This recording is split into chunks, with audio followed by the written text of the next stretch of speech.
Monday morning. We're out here on the Parsley lowland track. It's still part of that same big block that Pim bought from the Marshall family, and it's actually some really good wood, but we just had to build a road through an old cutover to get back here close to the wood, because it's even from the point our deck is right now to the back line, which is the Cape Fear River, it's 8/10 of a mile, and we built a road about a quarter mile long to try to get as close to it as we can. And man, it has been hot. And this morning there ain't no truck showed up yet. I guess everybody's hung up at Georgetown. I guess I don't know where they're at, but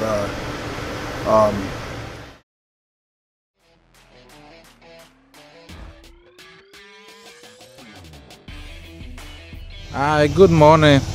We started bad. There ain't no trucks. It's Monday, so I just waiting for trucks and wood too. So we go see how big out in the day. But right now I'm waiting for wood and no trucks too. So it's Monday.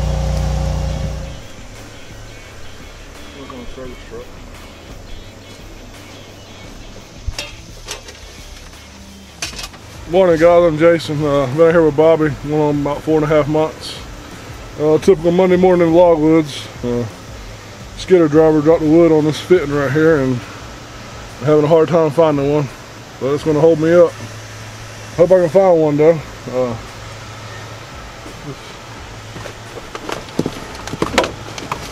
I can probably call Justin. He knows right where one's at. That's probably what I need to do.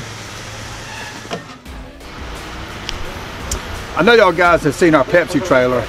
That's actually our rolling auto parts store. Which, of course, there's no telling how many thousands of dollars worth of stuff is in that trailer, but sometimes you go to it and you can never find what you want. But we try to keep all of our hose and fittings that we need, because the places we work at, like for example right here, you know, we're about 4 miles on back on a dirt road, and it'll probably be an hour, at least an hour to the closest place to even get a hose fixed.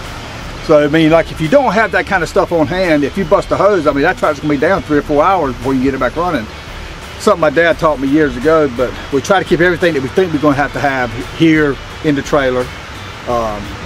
You know, you got your money invested, but I mean I'd rather have it invested in that than to have a tractor down and a man standing there with nothing to do for 2 hours at a time while somebody runs and gets apart.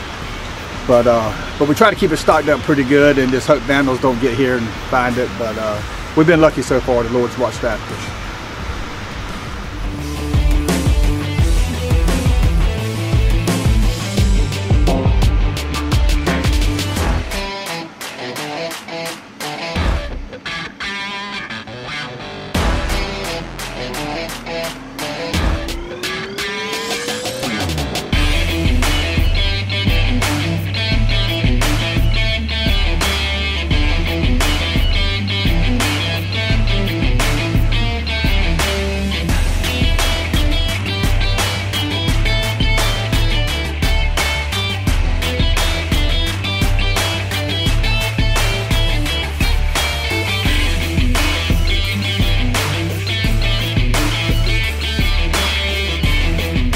Guys, I'm actually, y'all had a chance to see what dead sand is all about.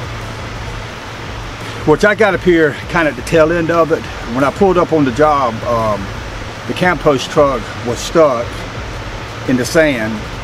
I'm not sure if he stopped there or if the sand stopped. I'm not sure exactly how all that transpired, but anyway, Abraham, as y'all well know, he is really our trim man. He is, you know, sharper saw, but he does a lot of things. Keeps the saws running, sharper saw brake chains, pole saws, keeps the truck trimmed up, spots trailers. Well, we've been short-handed here lately, and he's actually been helping us pull wood, and he's doing the best he can. He just ain't never had to do it. Well, he's out there trying to push the truck out, and of course you got tree-link wood on it. You got to be real careful when you push the trees, because they'll slide. But he was trying to get it to the back of it, but being the dual tires on the tractors, he couldn't get close to it. So what he ended up doing was pushing the truck sideways, and he wasn't pushing it. So when I get there, first thing we got to do is go get a saw so we cut the wood off even to push against the trees.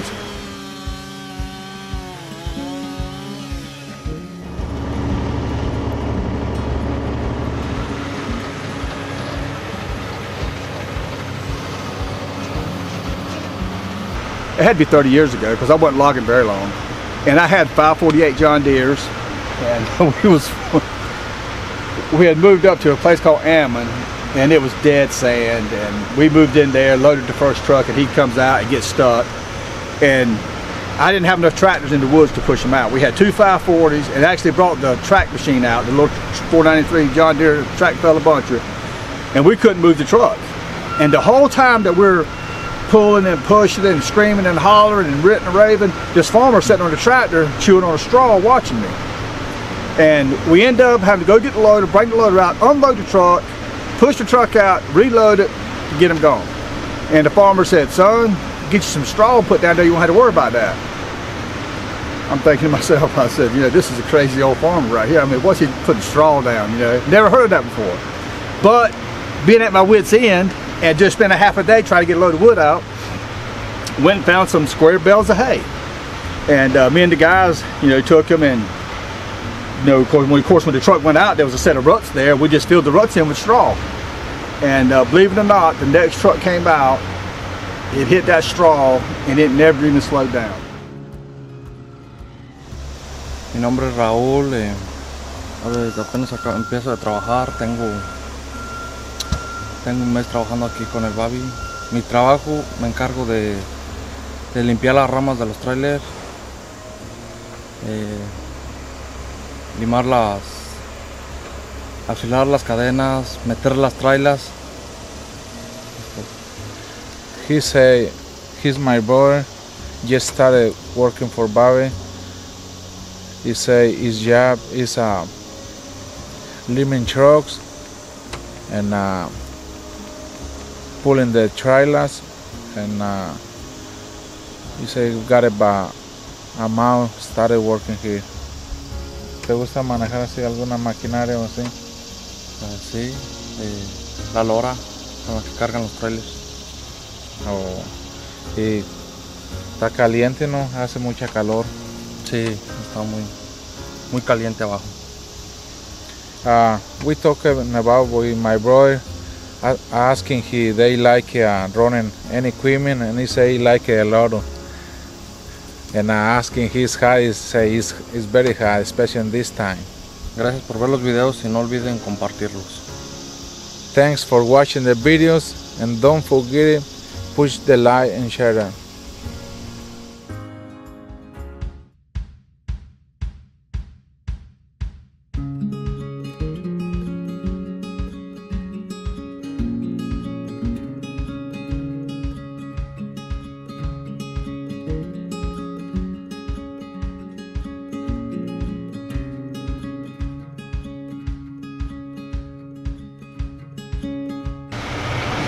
Well, I guess y'all seen Colony out here. We had another mishap. The grapple somehow got hung in the tire and busted the tire, and unfortunately it's the 60 that got busted, and we can't find those anymore, and I think we're down to our last one again. The last time this happened, I had to go out and spend right at $25,000 to put a set of duals on the E-tractor. But I remember back when I used to help my dad, I didn't know there was people that would change tractor tires. I mean, my dad was bad for making us work 6 days a week, and then on Saturday about 12 o'clock he'd come out to the woods with a trailer load of 4 tires and want to change all the tires on the tractor that evening. Well, back then we didn't have tire trucks. All we had were these long tire tools, and it was a arduous process of you had to let the air out, then you had to take a big 16-pound hammer and beat all the way around the face of the tire, because there's actually a drop in the rim. I'll show you right here. You have to get this bead inside that dip right there. That's what allows you enough room to get the tire off. But see, the beads on these tires are about that thick. I mean, it's, you know, back when we was changing tires with Daddy, there was 12 ply, 16 ply. Now I think they're up to 32 ply or something like that. I mean, they're really, really stiff. But we used to, I mean, we broke tire tools. I mean, big tire irons trying to change them. But once we got it changed, then we had to take, now I've gotten a lot wiser in my older age.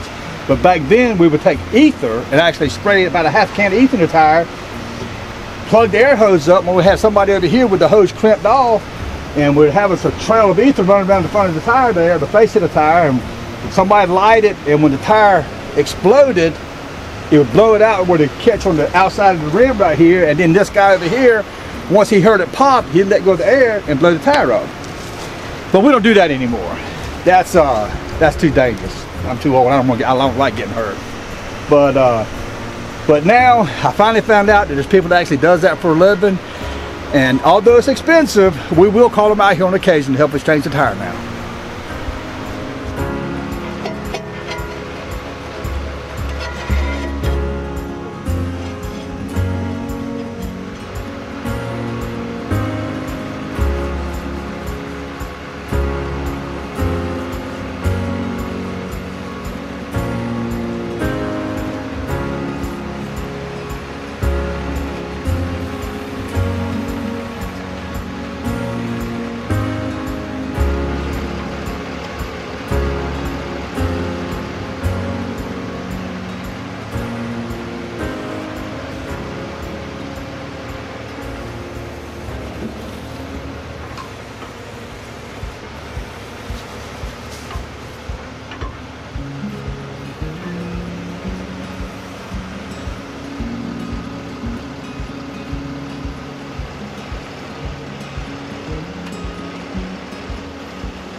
Are you ready? Yeah. Are you ready? Yep. Hold a minute, let me get these boys going. Hey!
Hey guys, good morning. I want to show you what I do in the weekends over here. I guess being the wood, the sticking you, because I bring the wood home and play with it. Smitro, he's actually got like something he started a few years ago where he'll see these odd shaped or different types of cypress knees out in the swamp, and he'll cut them off and he'll take them home and he makes stuff out of them, which is it's cool. It gives the guy something to do, because you can't think about the woods totally because you get burnt out on it. You need a release, and I'm glad they got good hobbies. Hey guys, I hope you're liking what I just showed you, what I do in the weekends, working my wood and making dogs, fishes. I love working with, you know, and I guess you work in the wood that's sticking you and following you home. So that's what I do, and I like it, and I'm enjoying it.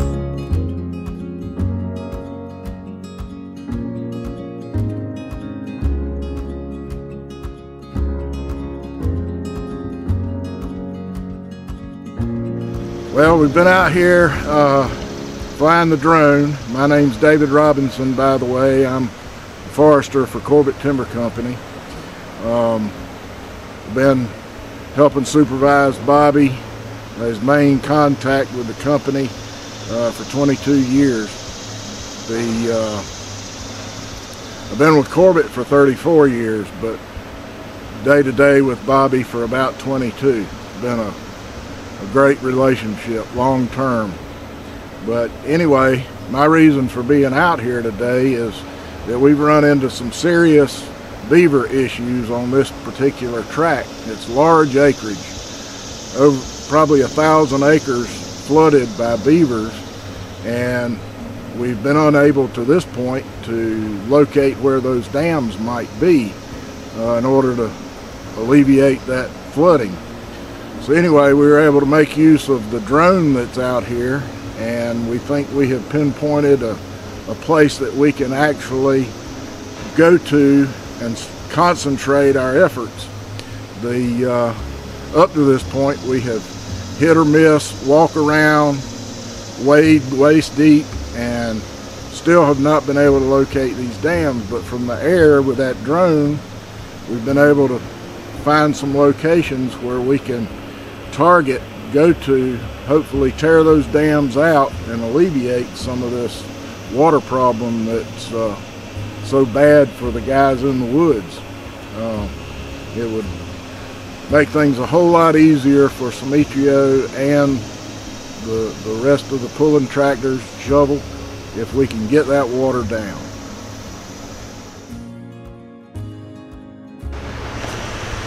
Well, y'all know that since we got the trucks, production has picked up quite a bit, really. I mean, we actually hit 100 loads in several weeks. The guys got some good food out of it. But we're actually in a dilemma right now, and I don't want y'all to take this the wrong way. He's doing exactly what he needs to do. It should have been done 20 years ago. But the tariffs that Trump's put on China has actually hurt the logging industry. We have several export markets that we're dealing with. Of course, all of them is cut off, and anytime one mill goes down, I don't care if it's a hardwood mill or a pine saw timber mill or toothpick mill, if it goes down, it's going to affect the other mills, because whatever production was going to that mill is going to go somewhere else. And that's what's happened right now. A pine saw mill up in Smithfield shut down for the whole month of August. Bottom line is, a lot of the markets have dropped back and slowed down, and we're actually having to haul our logs 125 miles away too, along with our pulpwood.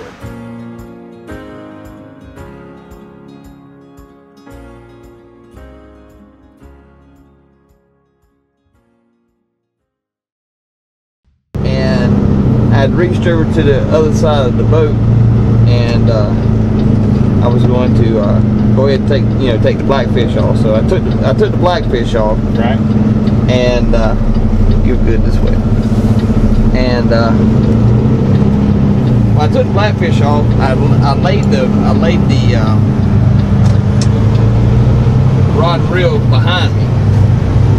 All right. I think this is excuse number 13 we're hearing now. And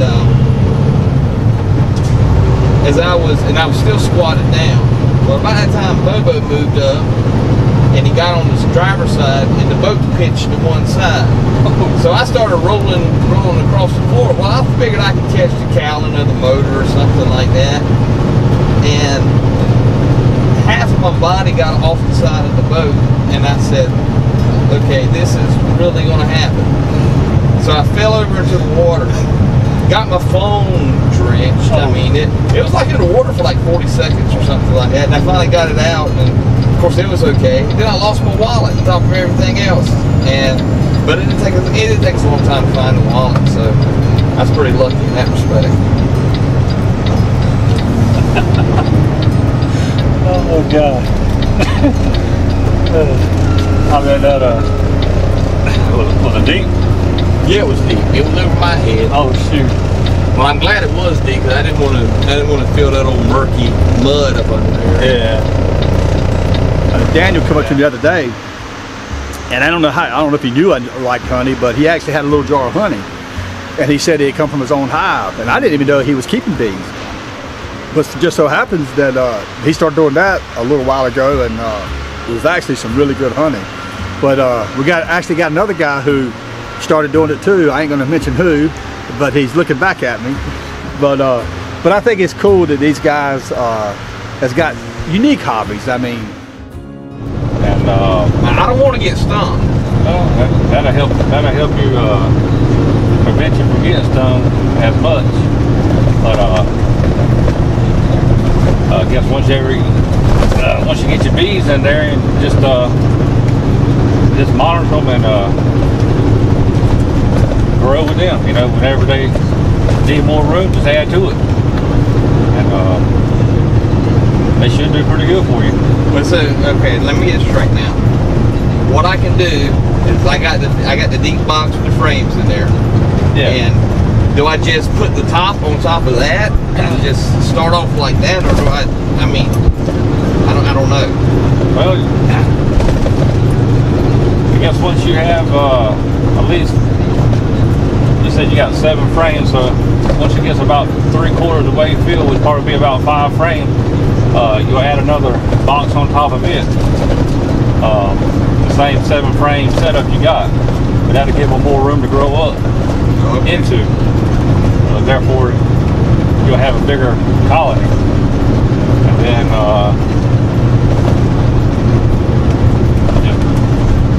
you have to later on, you know, add your honey super on there so they'll have room to store honey in. And other than that, they'll pretty much take care of themselves. As far as maintenance, they could be low maintenance.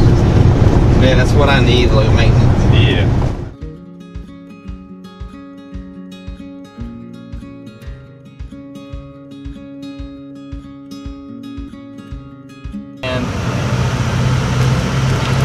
Oh, how y'all doing out there today?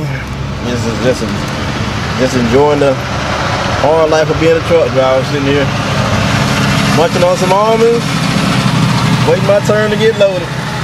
Normally I have my feet kicked up in the air, but it's about close to time for me to pull on the deck, so I had to get up, finish my almonds.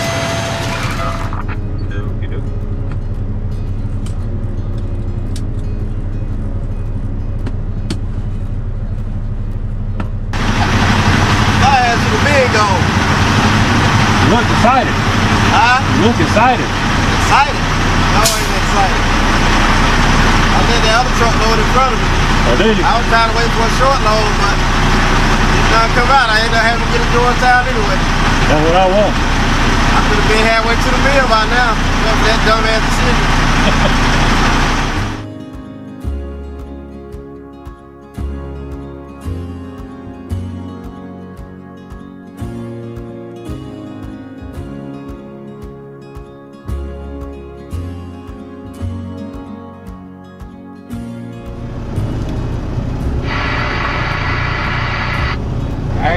You got a bed on the back. You ain't got to worry about coming home at night. You did that trailer about a week one time? Yeah, when they had that snow. They didn't tell nobody they weren't taking it. They weren't bailing up there. They were closed. That man set her inside the damn building about a week to the iceberg. Well, gee, I'm looking at my watch. I believe you make it. I'll bet you do. The next one probably is 5 o'clock. That'd be pretty good soon, but I bet they done been gone 2 hours.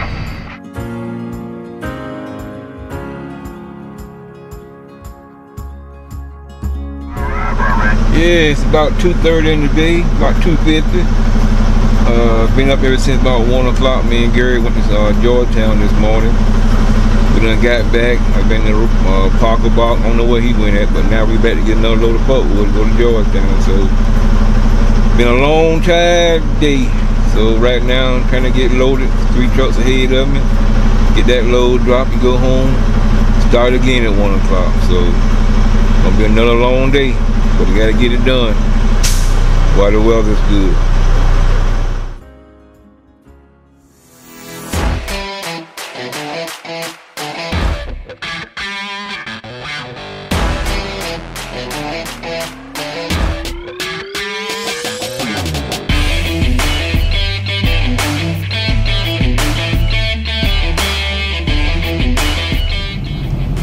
There's nothing there, it never packs.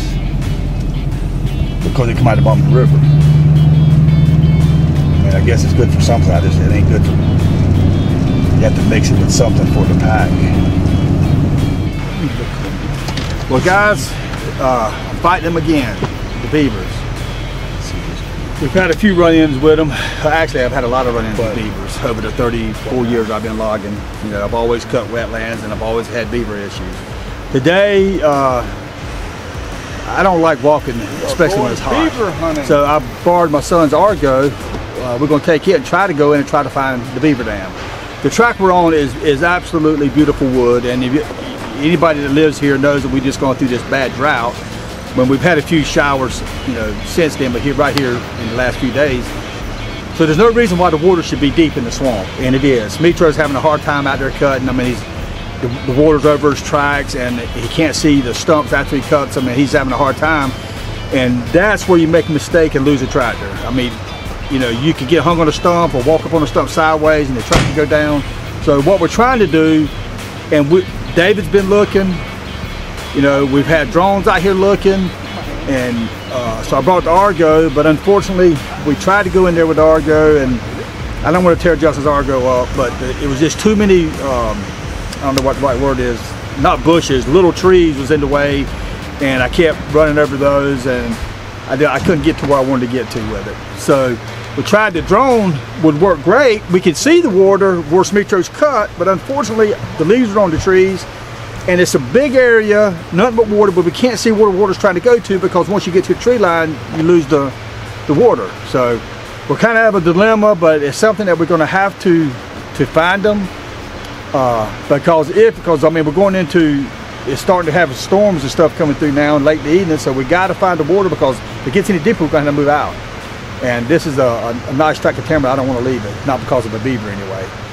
You know, say what you will, a beaver is God's creation, but we are too, and I think I'm more important than a beaver, so we're going to try to eradicate this one anyway.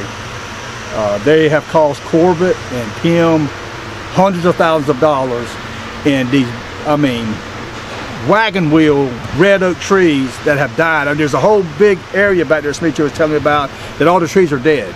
See, that's what happens when the beaver stops the water and the water backs up. A lot of trees aren't made to grow in water year round, and it kills them. And that's what we're having. I mean, there's no telling how many thousands of dollars is being lost right now because of the beavers, and we can't find the dam. But we'll keep persevering, and we'll find it, and we'll tear the dam out, hopefully.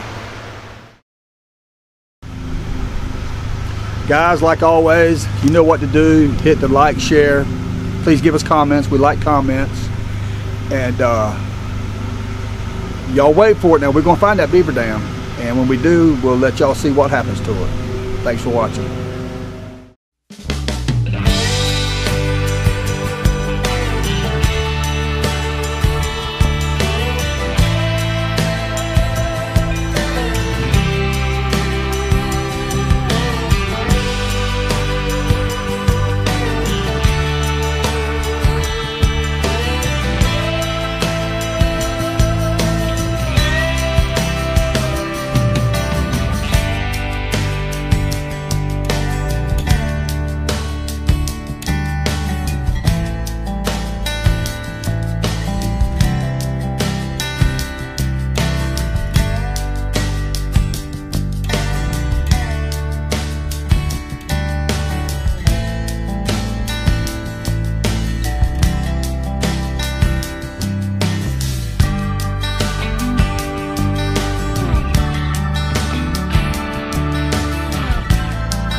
You know, we had a question put to me not long ago by some guys, and they asked me, you know, what does it cost to get into logging? Well, unfortunate today, it's 3 or 4 times as much as it was when I got in it, probably more than that. I can back remember when I started, you know, the first new tractor I bought was $64,000. Well, the last skidder I bought was $480,000. Today, your small logging job, I'm talking about fella buncher, loader, skidder, possibly 2, you know, a couple pickups, you're probably looking at $1.5 million. I mean, everything in the woods is, your standard 4-tire skidders is $300,000. I mean, everything is just outrageous. And to give you an example, this operation right here, I got about $3.5 million worth of equipment. We've got 2 bogies, 1 clam bunk, 2 loaders, a shovel and a cutter, 2 pickups, 6 trucks. It's probably closer to $4 million. But this operation here, when we come to work in the morning and start at 7:30, and if we work till 5, this job needs to turn $10,000. If we don't make $10,000 a day, we're actually losing money. You say, well, how's that? Well, I mean, we're driving 1 hour and 20 minutes to work, so you figure it's $100 a day to get the pickups up here. The trucks are coming from Jacksonville, some from up here. Everything costs money. You got the men coming here. You cannot have a logging job and say, well, all I need is 3 or 4 loads a day. Because see, what gets people is the stuff that you don't see. Everybody can see the fuel in the pickup and a busted tire. You know, this tire here is $5,000. 60 on the back, $600 to $800. Everything is outrageously expensive. But the kicker is when you guys start paying insurance and workman's comp and all that stuff. That stuff is what gets you, because you don't see that. And you never use that until, you know, you hope you never have to use it, but you got to have it. So, for example, 1 truck, I think for Justin, it's costing him $1,000 a month per truck. That's just for insurance. And if he uses it, he'll probably get canceled. So that's a dilemma that we're in. That's just something that we're facing now. It is not an easy thing to get into, and it's like I've joked with people. When I got started logging, of course, I knew what I was getting into. I mean, that's what I had done my whole life. I'm a 4th or 5th generation. So I knew what was in it, but I didn't know about the hidden cost of the insurances and everything that you don't see. Of course, I found out that, and 6 months after I got in, I was so far dead I couldn't get out if I wanted to. And that's the dilemma with logging. You know, out here, we burn about 1,500 gallons of fuel a week with the tractors, at least that much with the trucks, if not more. So it costs a lot of money to run a logging job. And people always say, well, you know, you need to know your cost. You do, but logging is so diverse and dynamic, I guess is the right word. There's so many moving parts, so many things happening. I can tell you what it cost me last week to work, but I can't tell you what's going to cost me next week to work. You know, that's just the way it is. I mean, last week we had a guy backed up, wasn't looking, stuck a grappling tire, $600 to $800, gone. Can't even buy that tire no more. So if I bust 1 more, I got to go spend $25,000 more and put a set of duals on this tractor. So there's a lot to it. When people ask me about logging, you better want to. I mean, you better, like one Marine I heard say, you better eat, sleep, drink it, because it's going to be your life. And that's all I'll say about that.